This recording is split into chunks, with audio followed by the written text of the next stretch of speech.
क्या आप जानते हैं कि दोस्ती कितनी भी गहरी हो, लेकिन सोचने का तरीका अलग हो तो जिंदगी के फैसलों पर गहरा असर पड़ता है। आज की कहानी दोस्ती और सोच का फर्क हमें यही सिखाएगी। तो चलिए कहानी शुरू करते हैं। रवि और अजय बचपन के दोस्त थे। दोनों एक छोटे से शहर में रहते थे। स्कूल के दिनों से ही उनके आदतें और सोचने का तरीका अलग था।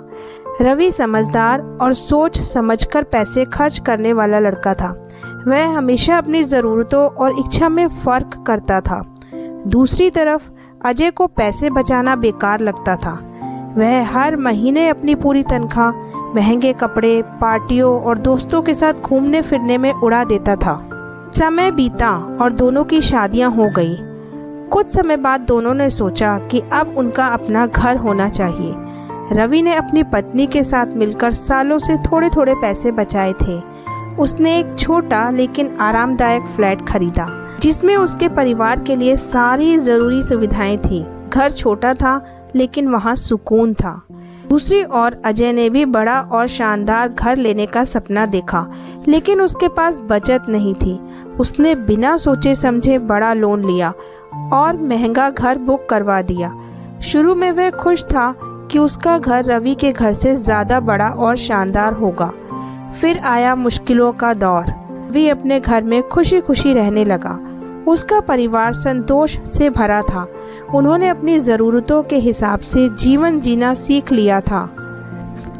लेकिन अजय के लिए मुश्किलें शुरू हो गई। उसके घर की ईएमआई हर महीने बढ़ती जा रही थी।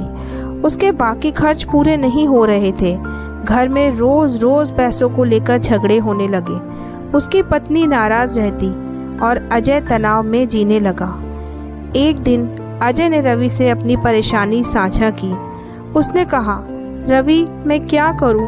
मेरी सारी कमाई ईएमआई में चली जाती है। घर के खर्च पूरे नहीं हो रहे और मैं हर दिन चिंता में जी रहा हूं।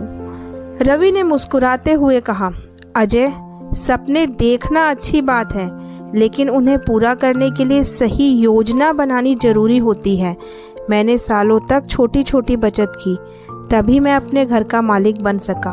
तुमने बिना सोचे समझे बड़ा कर्ज ले लिया और अपनी ज़रूरतों से ज़्यादा की चाह रखी। अब भी समय है, फिजूल खर्ची बंद करो और धीरे धीरे कर्ज चुकाने की योजना बनाओ।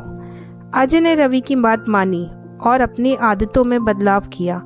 उसने गैर जरूरी खर्च बंद किए और अपनी ज़िंदगी को सही दिशा में मोड़ने की कोशिश की। दोस्तों, ये कहानी हमें सिखाती है कि बड़े सपने देखना ज़रूरी है, लेकिन उन्हें पूरा करने के लिए समझदारी और योजना बनानी चाहिए। शॉर्टकट और फिजूल खर्ची हमेशा मुश्किलें लेकर आती हैं, जबकि मेहनत और संयम से हासिल की गई चीज़ें स्थायी सुख देती हैं।